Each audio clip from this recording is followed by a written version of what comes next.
नमस्कार। अजय चतुर्वेदी। पर्व त्योहार अब समाप्ति की ओर। दीपोत्सव आप सबने मना लिया। आप सबको दीपोत्सव, प्रकाश पर्व, ज्योति पर्व की शुभकामनाएं। अब हम आपसे कुछ राजनीति की बात करते हैं। चुनाव, विधानसभा चुनाव यूं तो देश के कई हिस्सों में हो रहे हैं। खास तौर पर महाराष्ट्र और झारखंड में पूर्णकालिक विधानसभा के चुनाव हो रहे हैं।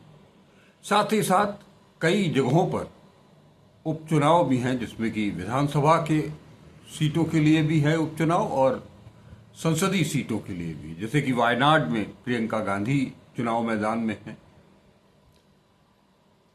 लेकिन सबसे जद्दोजहद वाली, सबसे कांटे की टक्कर वाली उत्तर प्रदेश की वो 9 सीटें हैं,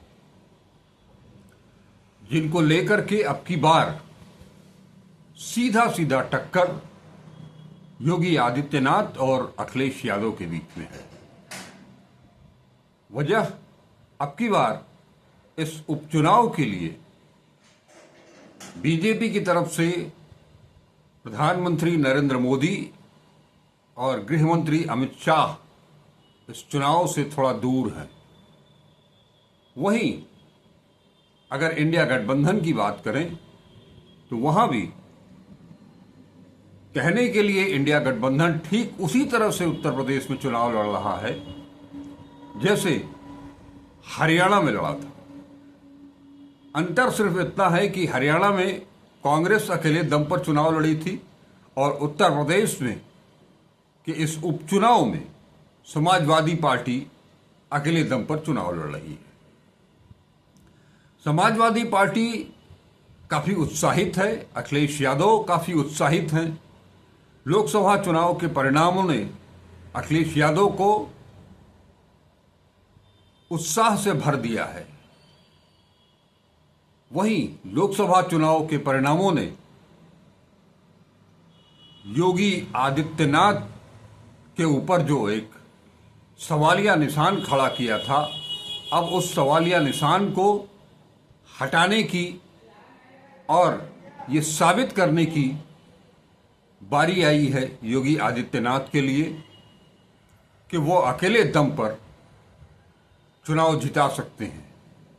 उन्हें नरेंद्र मोदी और अमित शाह यानी कि गुजरात लॉबी की मदद की कोई दरकार नहीं है। उनके इसके पीछे सबसे बड़ा कारण है कि योगी आदित्यनाथ के पीछे राष्ट्रीय स्वयंसेवक संघ यानी कि आरएसएस पूरी तरह से जुटा हुआ है। हर मोर्चे पर आरएसएस योगी आदित्यनाथ को प्रमोट करने में लगा हुआ है। कहा तो यहां तक भी जा रहा है कि आरएसएस योगी आदित्यनाथ में वो छवि देख रहा है जो प्रधानमंत्री नरेंद्र मोदी को रिप्लेस कर सके। एक सशक्त हिंदूवादी चेहरा। हालांकि इसमें कोई दो राय नहीं कि योगी आदित्यनाथ ही हैं एक सशक्त हिंदूवादी चेहरा, क्योंकि अब उमा भारती नहीं है और इस तरह के विनय कटियार नहीं हैं। लिहाजा योगी आदित्यनाथ को ये इस बार बड़ा मौका मिला है और आरएसएस उनके साथ कदम दर कदम, कदम ताल करते हुए चल रहा है, क्योंकि उसे उसके अस्तित्व पर भी सवालिया निशान खड़ा कर दिया है और योगी आदित्यनाथ के वजूद पर भी एक सवालिया निशान खड़ा हुआ है। उधर गुजरात लॉबी का इस चुनाव से दूर रहना वो भी एक रहस्य है। आपको याद होगा कि लोकसभा चुनाव में जब बीजेपी को सफलता अपेक्षित नहीं मिली, बल्कि आधे से ज्यादा सीट वो हार गई, तब से लेकर के और आज तक, यानी कि 8 जून से लेकर के और आज नवंबर आ गया, योगी आदित्यनाथ के ऊपर से वो तहमत जो लगी थी कि योगी जी के चलते सीटें कम आई लोकसभा चुनाव में बीजेपी के लिए, और इसे लेकर के काफी गहमागहमी रही आपस में ही। उत्तर प्रदेश में उनके दोनों डिप्टी चीफ मिनिस्टर, चाहे वो ब्रजेश पाठक हों या केशव मौर्य हों, उन सब ने मोर्चा खोल रखा था योगी जी के खिलाफ। और हर कुछ दिन के बाद मीडिया में ये बात फैलने लगती थी कि योगी जी का पत्ता कटा, अब गए तब गए। लेकिन तब से लेकर के आज तक वो मुख्यमंत्री की कुर्सी पर बने हुए हैं। इस बीच में जैसा कि मैंने बताया कि कट्टर हिंदूवादी चेहरा, तो उसे साबित करने के लिए योगी जी ने कई कदम उठाए। जैसे सावन के महीने में एक आदेश जारी हुआ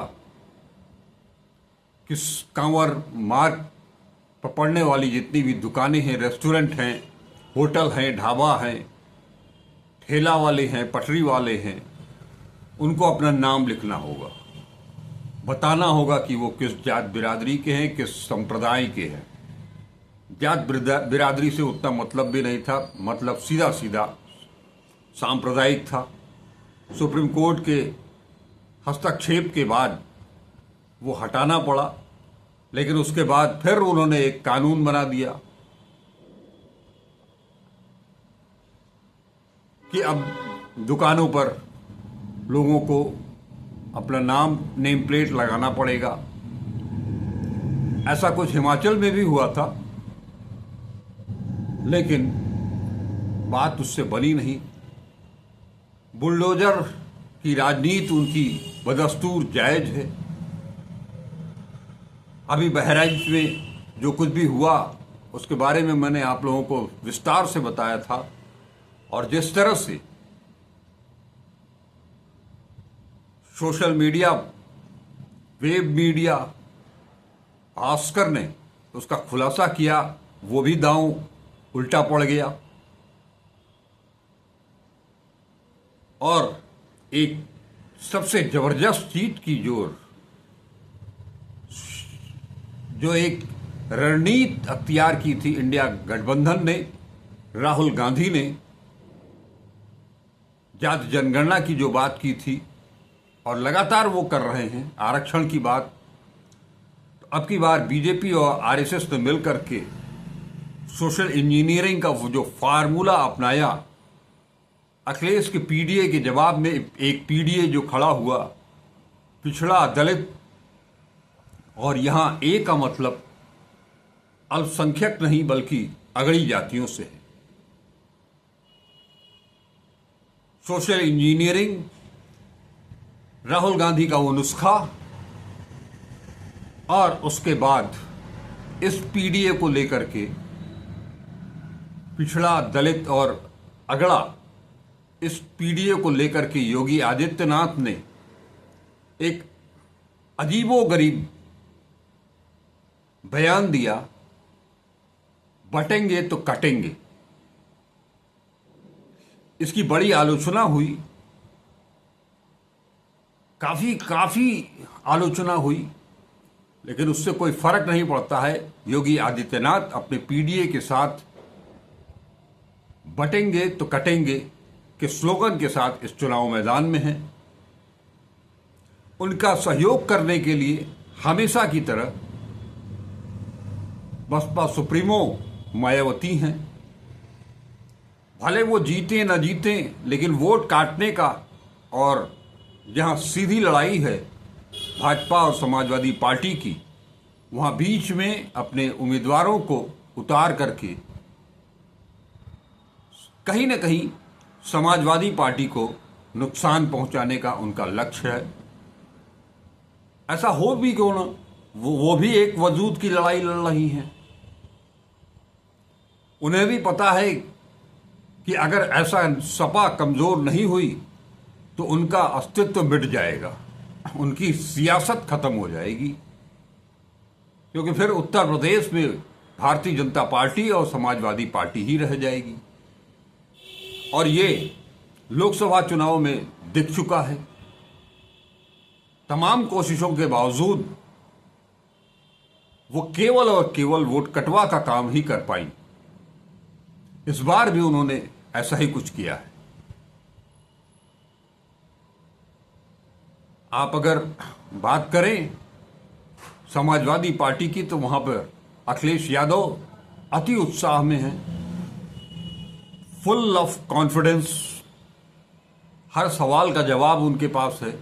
सरकार की हर नाकामियों का, हर खामियों का जो अपने पूरे दमखम के साथ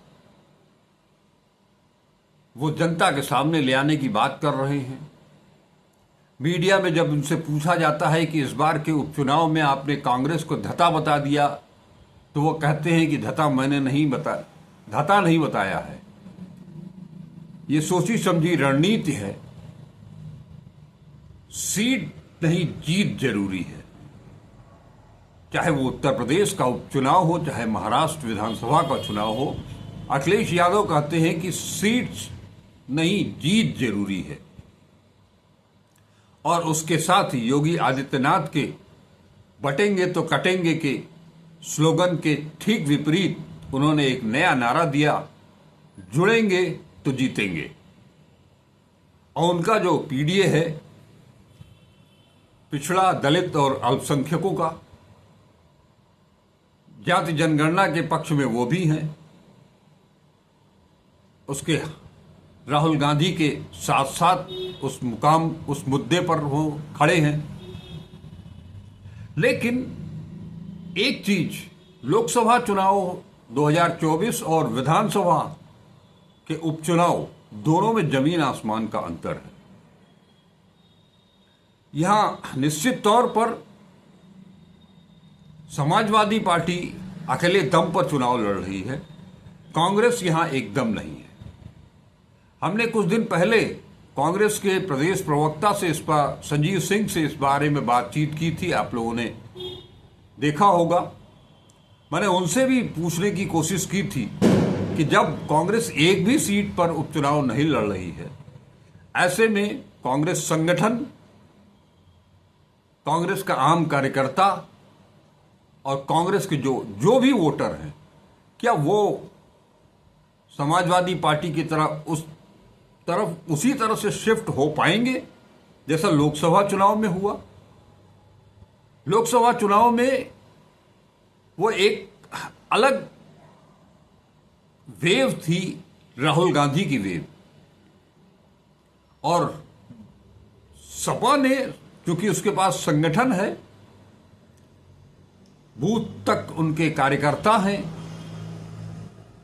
लिहाजा उसका फायदा उन्हें मिला।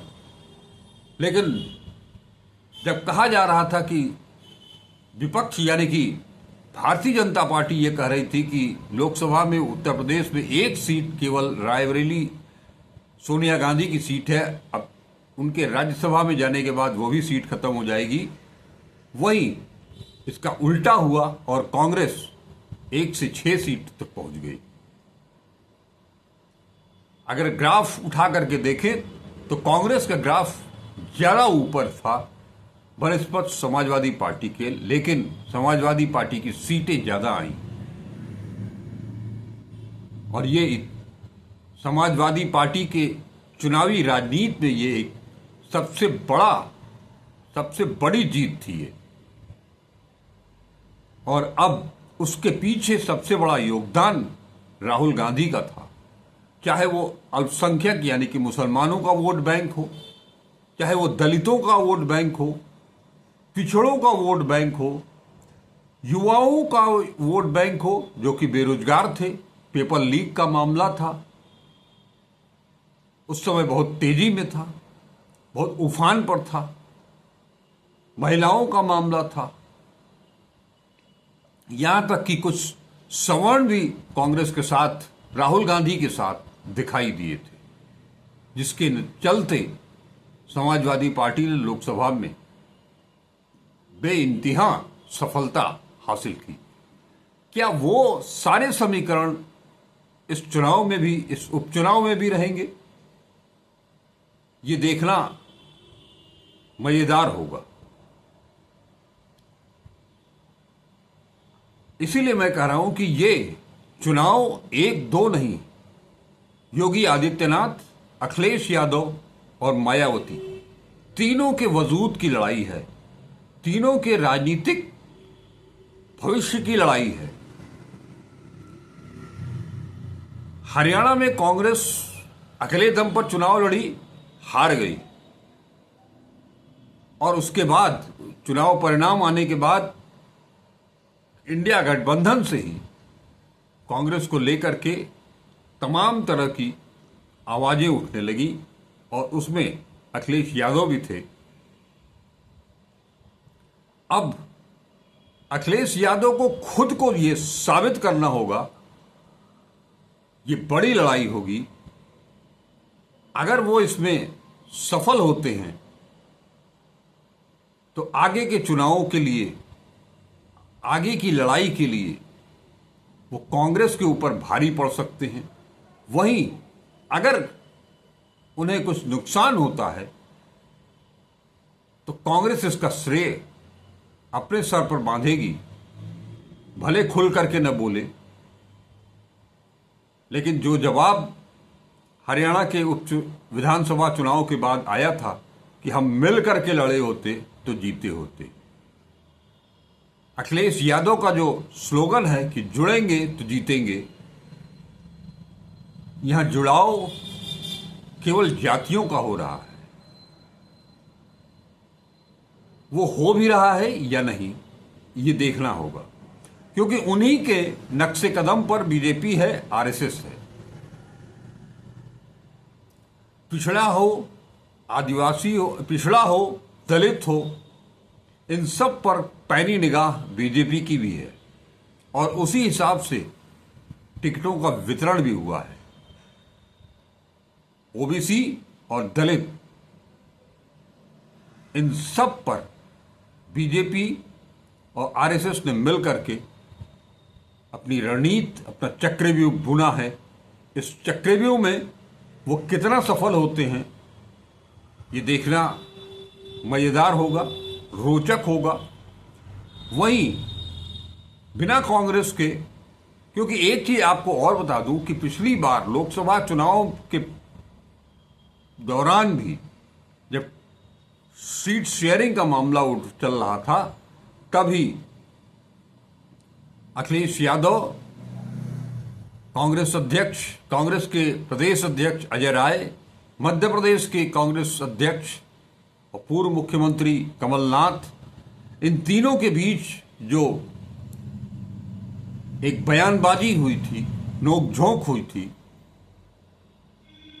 उसे देखते हुए ऐसा लग रहा था कि गठबंधन ठीक से चल नहीं पाएगा।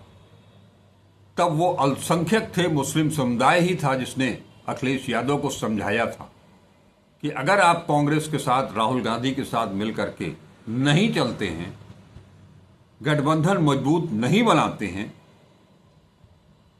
तो आप की सफलता का ग्राफ ऊपर ही जाएगा, ये जरूरी नहीं है। एक तरह से उन्होंने साफ साफ कह दिया था कि कांग्रेस और राहुल गांधी नहीं तो हम आपके साथ नहीं। और अब की बार राहुल गांधी महाराष्ट्र चुनाव में व्यस्त हैं, और उससे जो समय है वो वायनाड में जा रहा है, क्योंकि उनकी बहन प्रियंका गांधी के लिए ये पहला मौका है जब वो चुनावी राजनीति में मैदान में उतरी हैं। तो ये जीत, वायनाड की जीत भी बहुत मायने रखती है कांग्रेस के लिए, राहुल गांधी के लिए। लिहाजा राहुल गांधी हाशिए पर हैं।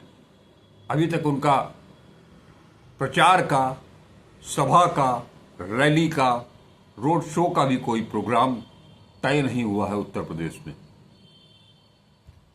यहां 9 में से 10 सीटों पर चुनाव होना था, जिसमें से 9 सीटों पर चुनाव हो रहे हैं। एक अयोध्या से जुड़ी हुई मिल्कीपुर की सीट को अभी रोका गया है, होल्ड किया गया है। कोर्ट का मामला था, हालांकि अब वो केस वापस हो चुका है। बावजूद इसके अब उस पर चुनाव आयोग फिर से निर्णय लेगा और चुनाव कराएगा। लिहाजा 9 सीटों पर चुनाव हो रहे हैं और इसमें से कांग्रेस 5 सीट मांग रही थी, लेकिन हरियाणा के चुनाव परिणाम के तत्काल बाद अखिलेश यादव ने 6 सीटों पर अपने उम्मीदवार घोषित कर दिए थे। 6 से फिर 8 तक हुआ। फूलपुर सीट कांग्रेस को देने की बात भी चली, गाजियाबाद की 2 वो सीटें देने के लिए बात चली, लेकिन बाद में तय हुआ कि समाजवादी पार्टी सभी 9 सीटों पर अकेले चुनाव लड़ेगी। ये चुनाव फिर मैं कह रहा हूं कि योगी आदित्यनाथ और अखिलेश यादव, इन दोनों के लिए, उनके राजनीतिक भविष्य के लिए बहुत महत्वपूर्ण है। योगी आदित्यनाथ अगर इस चुनाव में, इस उपचुनाव में सफल नहीं होते हैं तो जो कयास लगाए जा रहे थे लोकसभा चुनाव के बाद, उसे लेकर के, उस मुद्दों को लेकर के गुजरात लॉबी निश्चित तौर पर हावी होगी और इस चुनाव में भी गुजरात लॉबी कोई खेल करे बीजेपी के साथ, योगी आदित्यनाथ के साथ, तो कोई बड़ी बात नहीं होगी, क्योंकि उसके पास केशव मौर्य हैं। अति महत्वाकांक्षी केशव प्रसाद मौर्य, जिन्हें सीएम की कुर्सी चाहिए, और आरएसएस इस बात को अच्छी तरह से समझ चुका है। इसीलिए योगी आदित्यनाथ के साथ वो तब से है जब से लोकसभा चुनाव के परिणाम घोषित हुए हैं। वहीं अखिलेश यादव को अपनी ताकत दिखानी होगी, साबित करनी होगी। उनके लिए भी ये बहुत बड़ा चुनाव है। इस चुनाव में